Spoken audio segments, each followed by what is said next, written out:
Hello friends, तमारुं स्वागत है मारी चेनल में। आज આપણે બનાવીશું શિયાળા સ્પેશિયલ ક્રશ કરેલા સિંગની ચીકીની રેસીપી।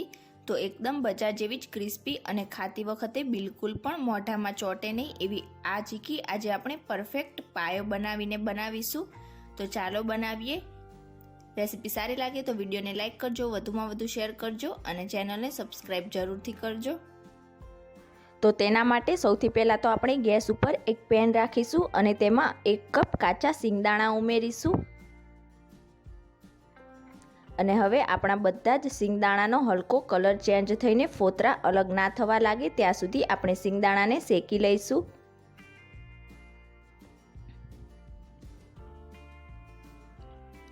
तो अहींया तमे जोई शको छो बधा सींगदाणानो कलर चेन्ज थईने आ रीते फोतरा अलग थवा लाग्या छे। तो बिल्कुल आज रीते आपणे बधा ज सींगदाणाना फोतरा अलग करीने तेने 2 पार्टमां डिवाइड करी लईशुं। तो अहींया तमे जोई शको छो मैं बधा सींगदाणाने आ रीते 2 पार्टमां डिवाइड करी लीधा छे। तो हवे आपणे बधा सींगने मिक्सर जारमां अधकचरा क्रश करी लईशुं। तो हवे चीकीनो पायो बनाववा माटे फरीथी आपणे पेनमां 1 कप जेटलो गोळ उमेरीशुं। तो वजनमां लगभग 100 થી 125 ग्राम जेटलो गोळ अहींया मैं लीधो छे। तो तमे जेटला सींगदाणा लो એટલા જ પ્રમાણમાં તમારે ગોળ લેવાનો છે। તો હવે ગોળને આપણે પેનમાં ઉમેરી દઈશું અને હવે તેમાં અડધી ટીસ્પૂન જેટલું ઘી ઉમેરીશું। તો અડધી ટીસ્પૂન જેટલું ઘી ઉમેરવાથી આપણી ચીકીમાં એકદમ સરસ એવી શાઇનિંગ આવશે અને તેનો ટેસ્ટ પણ એકદમ સરસ લાગશે। તો હવે મીડિયમ ગેસની ફ્લેમ પર આપણે ગોળને એકદમ સરસ રીતે મેલ્ટ કરી લઈશું। ગોળને મેલ્ટ કરતી વખતે તમારે ગેસની ફ્લેમ મીડિયમ જ રાખવાની છે। થોડીક જ વારમાં આપણો ગોળ આ રીતે મેલ્ટ થવા લાગશે।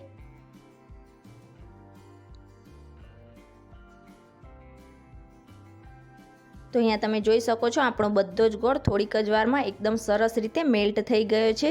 तो हवे ज्यां सुधी आपणा गोळनो कलर चेन्ज ना थई जाय त्यां सुधी आपणे तेने कन्टिन्युअस गैसनी फ्लेम लो करीने हलावता जईशुं।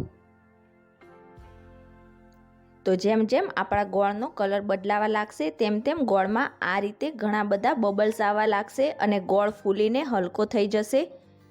तो ज्यां सुधी आपणा गोळनो कलर बदलाई ना जाय त्यां सुधी तेने कन्टिन्युअस आज रीते हलावता जईशुं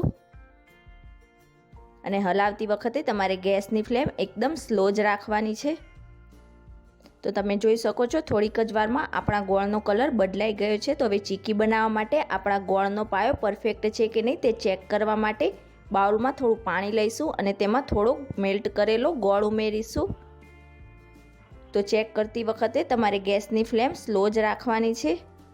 तो हवे आपणे गोळने चेक करी लईशुं। तो तमे जोई शको छो आपणो गोळ आ रीते खेंचाय छे, मतलब के चीकी बनाववा माटे आपणो पायो बिल्कुल पण परफेक्ट नथी। तो फरीथी आपणे गोळने मिक्स करी दईशुं अने तेने 1 થી 2 मिनिट माटे फरीथी वधारे कूक करी लईशुं। तो लो गैसनी फ्लेम पर 1 થી 2 मिनिट माटे आ रीते आपणे फरीथी तेने चलावता जईशुं अने त्यार पछी फरीथी आपणे पायाने चेक करीशुं। तो 1 થી 2 मिनिट जेवुं थई जाय एटले फरीथी आपणे गोळने आ रीते पाणीमां उमेरीशुं। तो अत्यारे मैं गैसनी फ्लेम ऑफ करी दीधेली छे। तो गोळ आपणो थोड़ोक ठंडो थई जाय त्यार पछी आपणे तेने पाणीमांथी बहार निकाळीने चेक करी लईशुं।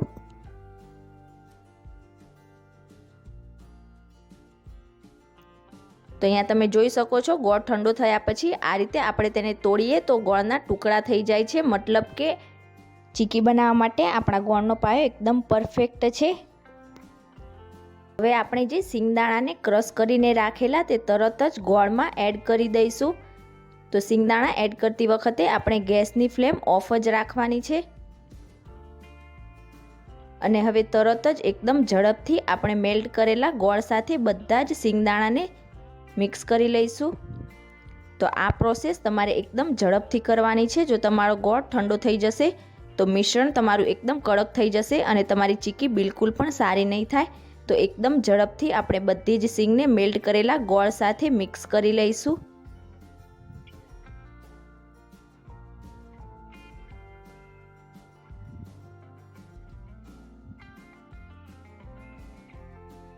तो अहींया तमे जोई शको छो मैं बधी ज सींगने आ रीते गोळ साथे मिक्स करी लीधी छे। तो हवे आपणे आ रीते कोईपण एक चॉपिंग बोर्ड लईशुं अने तेना उपर थोड़ुंक तेल लगावी लईशुं।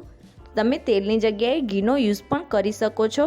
અને જો ચોપિંગ બોર્ડ ના હોય તો તમે ડાયરેક્ટ કિચન સરફેસ ઉપર પણ કરી શકો છો. તો વેલણ ઉપર પણ આપણે આ રીતે થોડુંક તેલ લગાવી લઈશું, એટલે વણતી વખતે આપણી ચીકી બિલકુલ પણ ચોંટશે નહીં. તો હવે તરત જ આપણા મિશ્રણને ચોપિંગ બોર્ડ ઉપર ઉમેરી દઈશું. અને મિશ્રણ ગરમ હોવાના લીધે આપણે તેને આ રીતે પહેલાં ચમચાથી થોડુંક ફેલાવી દઈશું.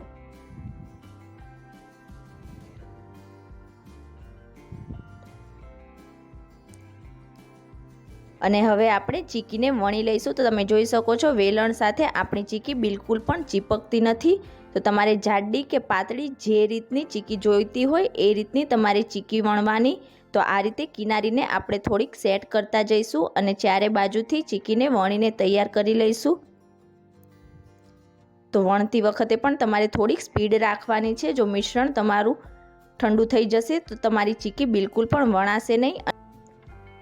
તો અહીંયા મેં બધી જ ચીકીને આ રીતે ચારે બાજુથી વણીને તૈયાર કરી લીધી છે. અને હવે આપણું મિશ્રણ થોડુંક ગરમ હોય ત્યારે જ તેમાં આપણે એકદમ ઝડપથી નાઈફ કે પછી કટરથી આ રીતે કટ લગાવી દઈશું.